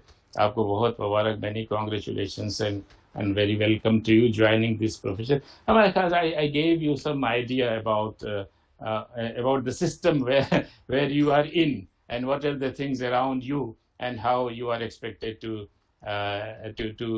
place yourself in that big ecosystem of higher education. So I stop. Thank you very much. And now the 15 minutes or 20 minutes are remaining.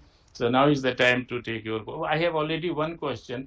एक participant ने कहा कि उनका जो emotional और उनका जो रोल है उसको हम कैसे समझें, और how to understand and how to motivate that. ये इसका संबंध, ये जो कम्युनिकेशन है, एक पार्टिसिपेंट ने बीच में सवाल किया था. वो सवाल ये था कि उनका जो इमोशंस हैं बच्चे के, उसको हम कैसे समझें, कैसे उसको हम मोटिवेट करें. This is very important.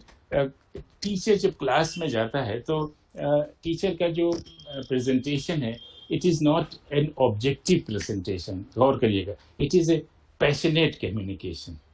Passionate communication, ये हम आपके साथ में जो बात कर रहे हैं, तो आपको ये ज़रूर एहसास हो रहा होगा कि ये कोशिश कर रहे हैं कि हमको इनकी बात कोई तरीके से समझ में आ जाए. कभी ये हिंदी बोलते हैं, कभी अंग्रेज़ी बोलते हैं, कभी हाथ हिलाने लगते हैं, कभी ऐसा कह.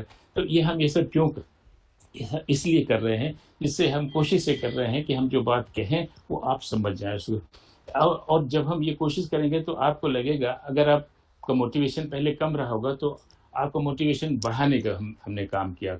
हमने ऐसा हाव भाव रखा आपके साथ में प्रेजेंटेशन का, हम आपको देख भी नहीं रहे हैं स्क्रीन पर, हम अपने को ही देख रहे हैं। आज ये बड़ा स्क्रीन नहीं है कि हम सबको देखते, फेस टू फेस होता तो हम सारे चेहरे देख रहे होते हैं। तो ये तो कमजोरी है सिस्टम की। But then I try to address all of you, and I try to be with you, to identify myself with you. This is very important. Why the private sector is so successful and public sector is not so successful in India? The reason is that the agent or the employee of the private sector immediately identifies himself or herself with the proprietor of that organization. तो ये जो emotional attachment है, इसको address करने का ये जो commitment है और ये जो आइडेंटिटी है, identify yourself immediately with the student, उसके पास जाइए, उससे बात करिए, इंडिविजुअलाइज्ड अटेंशन जिसे कहते हैं, it will be great motivation. Sir, I have a question. Sir, hello, sir. Sir, thank you so much for such a lovely presentation and for so simplifying everything. Means it has gone to our, each and every nerves, I can tell you. Thank you so much. Very good. Very good. Said that there was a central role of teacher, and the 6 or 7, 5 or 6 things you have said. If you can just tell that we have started recently in our college, like we have started from our department, we can name it mentoring also. Like we are 8 teachers and divided students into like 6 or 7 groups. Okay, 5 students.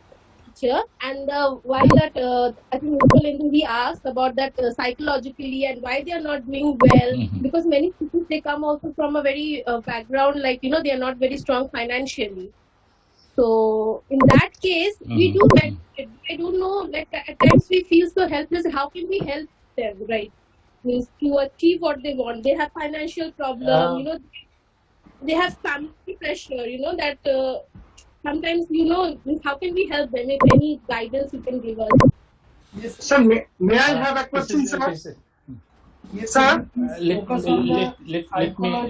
me take one. Let me take one by one. Let me take one by one, please. Let me take one by one. One question has come. This is very good question, and every question is relevant for everybody. Don't think that it is a particular participant question. It is relevant to everybody, and I try to generalize it for everybody. The question is that students are coming from poor background, they have no resources, and how we can help them to come up intellectually as well as socially, and how they can overcome the economic constraint which they are feeling. This is a problem in general in higher education, and that is why resources for higher education are very important. And here the community resources or community services are very important. Community support is very important, and that community support through non-government organization, NGOs जिन्हें हम कहते हैं, वो local areas में they are very important. So there should be, try to have an organization of some well-to-do people in your area, with some teachers, with some professionals, with some intellectuals, with some wealthy people, wealthy farmers, जिनके जो थोड़ा धनी है आसपास में, वो एक संगठन बनाए, and even if they give a small amount of assistance, 500 रुपए का हेल्प करें, वो 1000 रुपए का हेल्प करें, तो वो क्या होगा कि वो जो उनको लगेगा that the community is concerned for them, that the teacher ने 100 रुपया दिया किताब के लिए, the teacher is concerned. 100 रुपए में may be possible 100 रुपये किताब 200 रुपए की हो, but then if you give 100 rupees, it will be great motivation for the student. वो 100 रुपये कहीं से और अरेंज करके वो किताब ले आएगा, खरीद ले आएगा वो. तो don't think that whatever you are making help is a small help. A small help may be small in amount, but the motivation that it is creating, the confidence which it is building in the mind of the recipient, in the mind of the student, that is huge, really huge, and that goes long and long miles to create that confidence and build that motivation in the student. तो ऐसे करके अगर चलेंगे, community को साथ में लें, और अगर नया कॉलेज नहीं है, थोड़ा पुराना है, तो एलुमनी इंगेजमेंट करें, एलुमनी एसोसिएशन बनाएं, पुराने स्टूडेंट्स को साथ में लें, उनसे कहें कि देखिए ये इशू है, इनको एड्रेस करिए. कुछ गवर्नमेंट की जो स्कीम्स हैं उनको सॉर्ट आउट कीजिए, वेबसाइट पे जाइए, which is for poor student, for deprived sections of the society. बहुत मुमकिन है you have those type of students in your college, तो वो सपोर्ट भी उनको मिल सकेगा.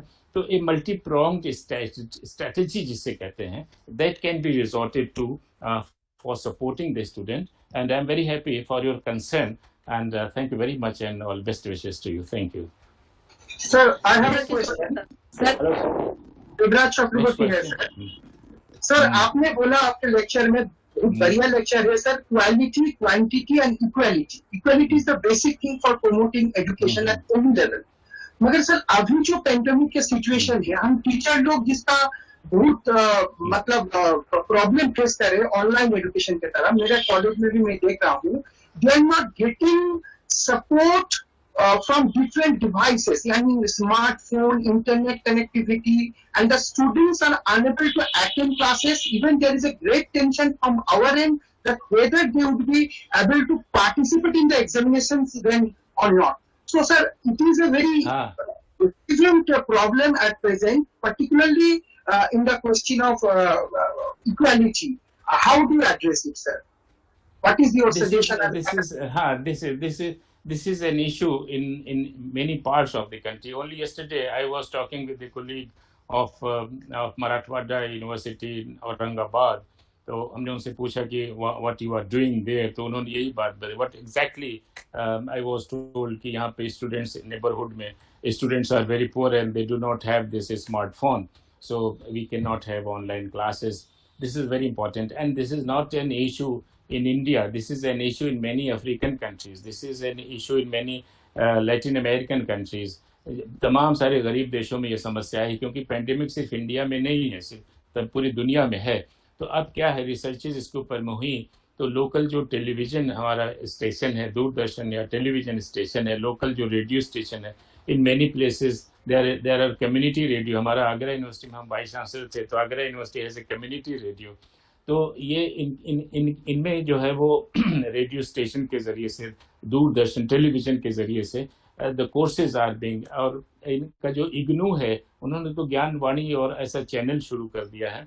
तो एक टीवी में बहुत सारे बच्चे देख सकते हैं इस प्रोग्राम को. Now effort is being made to convert this individualized instruction, इसका एक वो वीडियो बन जाए और फिर उसको दूरदर्शन या टेलीविज़न पे ले जाए और वहाँ से उसको दिखाएं. तो कम्युनिटी में, पूरे गांव में अगर एक टेलीविज़न लगा दिया जाएगा तो 10-12 बच्चे या 20 बच्चे उस प्रोग्राम को देख सकते हैं. तो पूलिंग ऑफ रिसोर्सेज जिसे कहते हैं, pooling of resources. So radio, community radio and television. Community radio can give verbal communication, उसमें विजुअल नहीं होगा, लेकिन अगर आप उसी को पहले रिकॉर्ड कर लें, यूट्यूब पर जैसा बना लें, उसको रिकॉर्डिंग बना लें, then you take it to the Doordarshan या टीवी चैनल पे ले जाए और वहाँ पर अब इस तरह की कोशिश की जा रही है. May B it may take few months, but very soon, because this problem is not only in your area, this is a general problem, not only in India, in many countries of the world.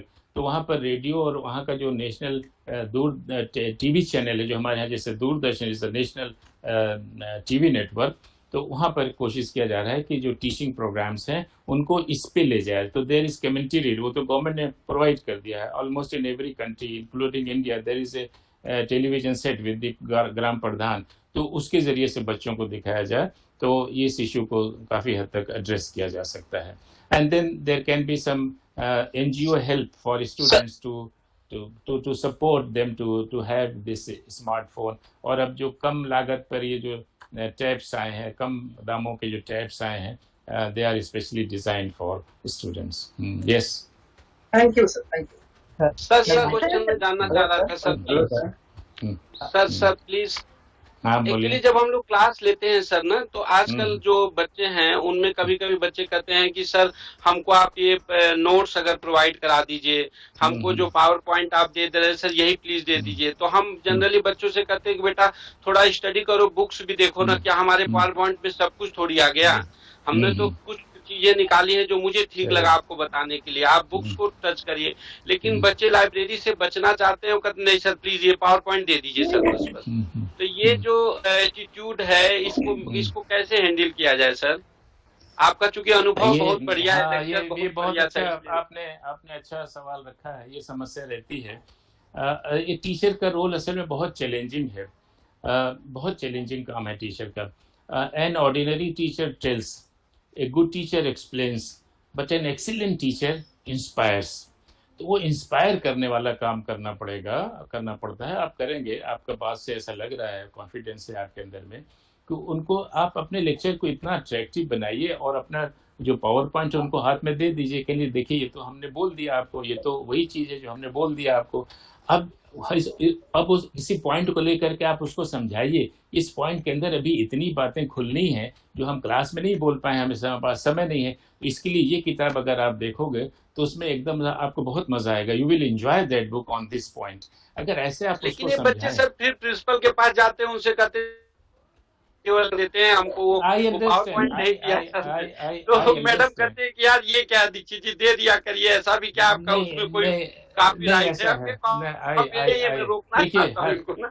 I understand ये हर student तो library या madam के पास जाएगा, 2-4 में ऐसा curiosity होती है, उनको बहुत ऑनर करते हैं हम। ऐसे स्टूडेंट को हम बहुत महत्व देते हैं जो आपकी बात पर कहने पर प्रिंसिपल के पास पहुंच गए या लाइब्रेरी पहुंच गए। ऐसे बच्चों में क्यूरियोसिटी बहुत होती है, तो कोशिश करना चाहिए कि उनके लिए किताब कहीं से अरेंज हो जाए, कुछ पेजेस बता दिए जाएं कि भाई इसको पढ़ो, इससे नोट बना के लाओ अगले दिन कि आपने क्या पढ़ा। किताब अरेंज करें, हेल्प करिए उसको, कोई किताब अरेंज हो जाए, आप पढ़िए, इसका 2 पेज पढ़िए, आधा पेज पढ़िए, और फिर आप हमको बताइए कि आपने क्या पढ़ा किताब में, तो उसका इंगेजमेंट बढ़ेगा विद दैट बुक ग्रेजुअली। तो इससे आप you can perform a better role as adviser to the student in the classroom. जिसे कहते हैं ना, be taught to be studious.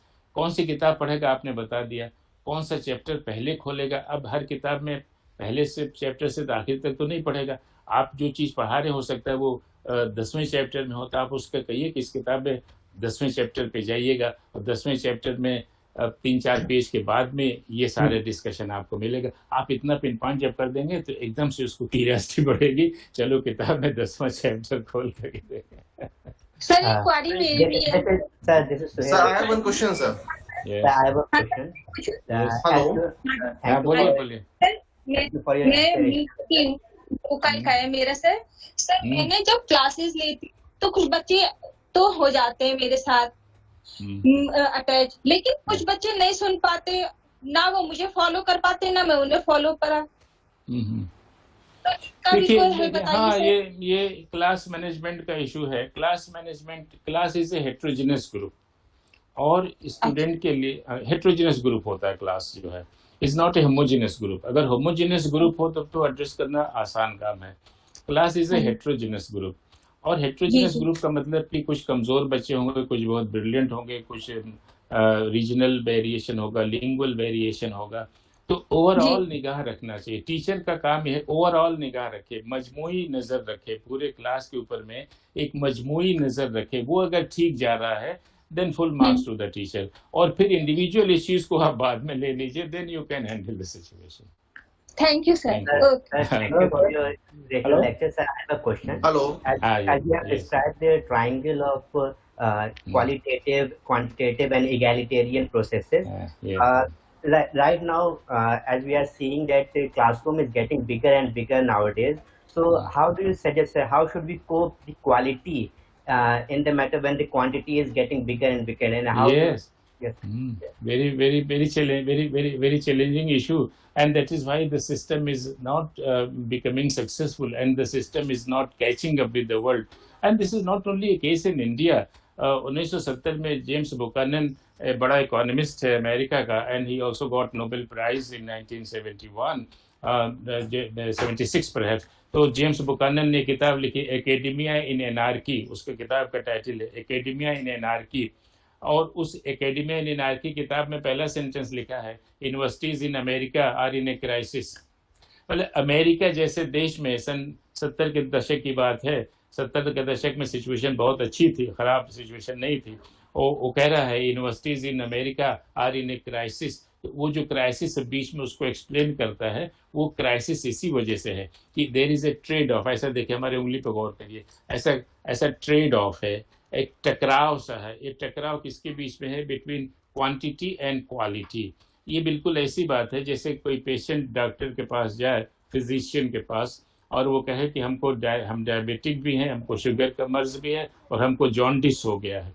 अब डॉक्टर के लिए बहुत मुश्किल है उसका इलाज कर पाना, क्योंकि जॉन्डिस को इलाज करने के लिए उसको ग्लूकोज का इंटेक बढ़ाना पड़ रहा है, और ग्लूकोज का इंटेक जैसे बढ़ाएगा शुगर बढ़ जा रहा है उसका, तो ऐसे पेशेंट को हैंडल करना बहुत मुश्किल काम है. That is the type of situation with quantity of students, large number of students, and ensuring excellence in large number of students. इसलिए उसको छोटे ग्रुप में बांटते हैं, छोटे क्लासेस में बांटते हैं, इंस्ट्रक्शन देते हैं, सेमिनार ग्रुप करते हैं, ग्रुप डिस्कशन करते हैं, so that somehow we are able to maintain quality. Sir, I have a question. Sir, I have a question from the current situation, sir. Hello. Sir, I have a question from the current situation that whenever we begin a new class, when we enter the class and start taking a new session, then some of the students ask us that what are the options for the job and what is the scope of the subject. We are able to tackle the situation about the scope of the subject, but आज के दौर में अगर students हमसे पूछेंगे कि भाई job का हमारे सिक्योरिटी क्या है, हमें जॉब मिलेगी या नहीं मिलेगी, तो आज के दौर में इसका जवाब देना. हाँ, ये इसीलिए हर यूनिवर्सिटी में और हर कॉलेज में career counselling and guidance, employment guidance bureau बन गए हैं. अगर आपके कॉलेज में नहीं है तो आप प्रिंसिपल से कहिए वो एक बनाए, ये ज़रूरी है. अब तो उसको आप फ़ौरन बताइए कि यहाँ पे आप हमारा सब्जेक्ट पढ़िए, and then go to the career counselling and employment guidance bureau of the college of the university. और वहाँ पे ऐसे काउंसलर्स रखे जाते हैं जिनको पता है कि कहाँ कहाँ की जॉब ओपनिंग्स हैं, कहाँ पे किस क्वालिफिकेशन के बच्चे मांगे जा रहे हैं. तो इट इज़ अब हर यूनिवर्सिटी में ये मैंडेटरी हो गया है. Every college, every university has one career counselling and employment guidance bureau, हर जगह पर हो गया. अगर आपके यहाँ नहीं है तो आप प्रिंसिपल साहब से कहिए कि वहाँ पर एक ऐसा बनाए. तो उसमें क्या होगा, वर्क डिवीजन ऑफ लेबर जिसे कहते हैं ना, काम बढ़ जाएगा. आप अपना विषय का यूजफुलनेस बता दीजिए, फिर उसके बाद वो कहेगा कि हमको कहाँ पे ओपनिंग मिल सकती है, तो आप कहिए बेटे आप वहाँ पे जाइए, बेटी या जो भी लड़का लड़की आपका स्टूडेंट है, आप उससे कहिए please go to the career counselling bureau, they will let you know कि what are the openings where you can be a suitable candidate. Sir एक क्वेश्चन पूछना चाह रहा था प्लीज सर. एक बार हमारे यहाँ नैक हुआ था सर, हमारे यहाँ तो नैक में जो बाहर से टीम आई थी उन्होंने पूछा कि आपने क्या डेवलप किया, आप जो है रेगुलर कॉलेज थे, आप ऑटोनोमस कॉलेज बने, तो आपने क्या नया किया. तो हम लोगों ने कुछ कोर्सेज चलाए थे. फिर हम लोगों ने कहा कि हमारे यहाँ एडमिशन पहले बहुत ज्यादा होता था, जो रेशियो है एक क्लास में 500-500 400 लड़के एडमिट होते थे, हम 160 तक ले आए उसको, ताकि हम बेटर कम्युनिकेट कर सके. तो उनका जवाब ये था कि ये क्या किया आपने तो कम बच्चों को पढ़ाने का काम कर दिया, ये कोई बात होती है, आपने इतने लोगों से एजुकेशन छीन ली. फिर हमने कहा सर अब ये क्लासरूम टीचिंग की तो ये मजबूरी है कि नहीं, ये कौन सी नई चीज आप बता रहे हैं. फिर हम उन्होंने पूछा और करिकुलम डेवलपमेंट में आपने क्या किया. हमने कहा कि सर हमने जो है जितने भी अच्छी यूनिवर्सिटीज थे उनसे सिलेबस निकाले, फिर हमारा जो नेट का सिलेबस है उसके साथ हमने कंपेयर किया, और ज्यादातर जो नेट का सिलेबस है उसको हमने प्रयास किया कि स्टेप बाय स्टेप हम अपने बच्चों के करिकुलम में डिवाइड करें क्लास वाइज, ताकि जब बच्चा हमारा पीजी करके निकले तो उसे नेट क्वालिफाई करने में दिक्कत ना हो. तो वैसा का उन्होंने जवाब दिया कि क्या आप मानते हैं कि नेट ही सब कुछ है, आप क्या बच्चे को बिल्कुल एकदम टू दी पॉइंट बनाना चाहते हैं, क्या नेट क्वालिफाइड करके बच्चा बहुत कुछ कर लेता है और रास्ते नहीं है क्या, आपने क्यों बिल्कुल नेट के को आपने जो है वो पॉइंट बना रखा है. तो फिर हम उसका भी कुछ जवाब नहीं दे पाए, क्योंकि हम लोगों ने तो यही मोटो बना रखा था. अब सीबीसीएस का जो सर ने लेक्चर दिया उसमें उन्होंने तमाम चीजें नई इंट्रोड्यूस की, लेकिन एज ए टीचर हम लोग अगर किसी इंस्टीट्यूट में हैं सर, तो वहाँ अगर हमारे पास ये सब चैलेंजेज आते हैं, जैसे बोर्ड ऑफ स्टडी का मेंबर भी हूँ मैं, तो हम लोग तो इन्हीं सरकमफ्रेंस में सोच पाते हैं जो हमारे पास गवर्नमेंट की तरफ से सुविधाएं हैं, और वो प्रश्न को जो टीम इवेल्युएट करने आती है वो कुछ उसको दूसरे तरीके से लेते हैं सर. तो इसको हम लोग कैसे सर फेस करें और क्या उनको हम सेटिस्फाइड कर पाए सर. ऐसा है, ये ओपिनियंस हमेशा डिफर करते हैं और हमेशा डिफर करते हैं, और आमतौर से जो टीम विजिट करती है वैलिडेशन करने के लिए, तो it is not only the opinion of the visiting team जो मैटर करती है. अच्छा, विजिटिंग टीम कोई ज़रूरी नहीं कि आप जो बात कहें वो बहुत उस पर खुश हो जाओ, कहें हाँ बहुत अच्छा किया, वो आई. दूसरा क्या हो सकता है, वही उन्होंने कहा ये आपने क्या किया, तो बहुत दूसरा आप उम्मीद कर रहे होंगे कि वो कहते हाँ ये बहुत अच्छा किया आपने, दिस इज़ वेरी गुड, ये बहुत अच्छा है, तो ऐसा भी नहीं बोलेंगे वो. तो ये अच्छा, इस वक्त का जो सिस्टम है 70% जो असेसमेंट है एक्रेडिटेशन के लिए 70% बहुत ऑब्जेक्टिवली फिक्स कर दिया गया है, वो चाहे NRF NIRF हो चाहे NAC का हो। 70% आपका जो प्रेजेंटेशन है सेल्फ स्टडी रिपोर्ट है उसी से तय हो जाता है 70%। बाकी 30% सिर्फ जो टीम रिपोर्ट भेजेगी या विजिटिंग टीम, अच्छा वो भी टीम रिपोर्ट जो भेजेगी जो फैक्चुअल स्टेटमेंट के साथ जाएगी। तो ये जो डिस्कशन होता है, बातचीत होता है, इससे ये इसलिए बातचीत किया जाता है जिससे आपके दिमाग में वो बातें भी आए, एक जो आप कर रहे हैं दिस इज वेरी गुड, इसका ये मतलब नहीं कि you are not doing good, इसका ये मतलब हुआ कि you are preparing students for NET for example, but you should also keep in mind competitive examination of the central government, of the state government, of the private sector, what new openings are coming. You should also try to create new skills among the students. इसका ये मतलब होता है, मतलब through the discussion attention is drawn to other areas also where you should give your attention. ये बिल्कुल मतलब नहीं हुआ कि आप जो काम कर रहे हैं वो अच्छा नहीं, it is accepted, वो अलग बात है कि उसकी तारीफ नहीं की करना चाहिए। हमारे जैसा जब एक्सपर्ट होता है तो ज़रूर तारीफ करता है उसकी, कुछ लोग नहीं करते हैं, तारीफ करने का मादा कम होता है, उसमें पॉजिटिव एटीट्यूड नहीं रखते हैं, मतलब थोड़ा नेगेटिव माइंड से काम करते हैं। तो पॉजिटिव एटीट्यूड अगर है तो पहले जो है उसका ज़रूर एक्सेप्टेंस करना चाहिए, उस पर तारीफ करना चाहिए, should be taken note of, and then grey areas should be identified, and this is very important that grey areas are identified, weaknesses are identified, so that you make effort, you try to bridge up those things, to pay your attention to those things, and you can improve upon. क्योंकि हम कितना भी अच्छा कर रहे हों, इतना भी अच्छा हमारी परफॉर्मेंस हो, always there is room for improvement, और अच्छा करने का गुंजाइश रहता है। तो इसलिए ऐसा डिस्कशन में ये फायदा मिलना चाहिए और ये सबक उससे लेना चाहिए। Thank you very much.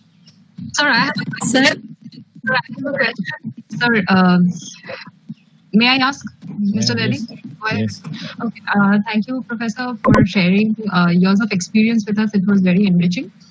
I have a specific question that this is slightly related to the administration. What are your views? I want to know about your personal views on this.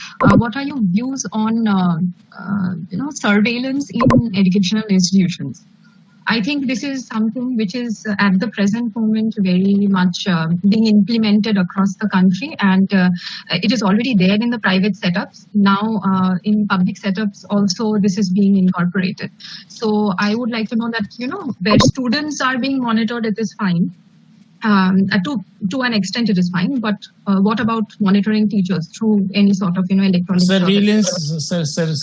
Surveillance has both the dimensions, positive dimension and negative dimension.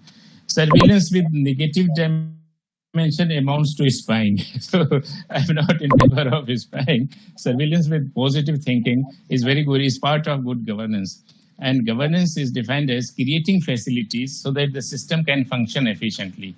Create facilities in which systems can function efficiently, and creating those facilities and allowing the system to work efficiently through those facilities, surveillance is necessary, surveillance is required.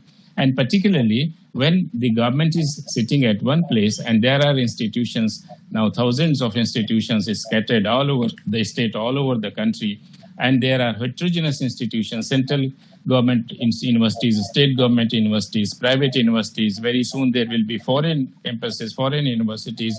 So there should be a surveillance, but not with negative idea of, then it will be spying, not surveillance. Sir, inside of classroom, is it required? I think it hampers... Many universities are recording your lecture. Many universities have that system. We should be very happy that that lecture is being recorded in the classroom, and then it is open to listening, open to, because we learn ourselves then. It's not that अभी हम 1.5 घंटे से बात कर रहे हैं, slip of tongue हो सकता है, कोई चीज ऐसे निकल गई which is not correct or which should not be taken that way. But then I'm speaking what I have to speak.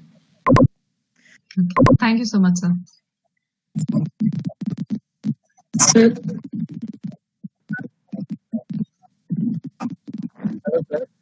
Hello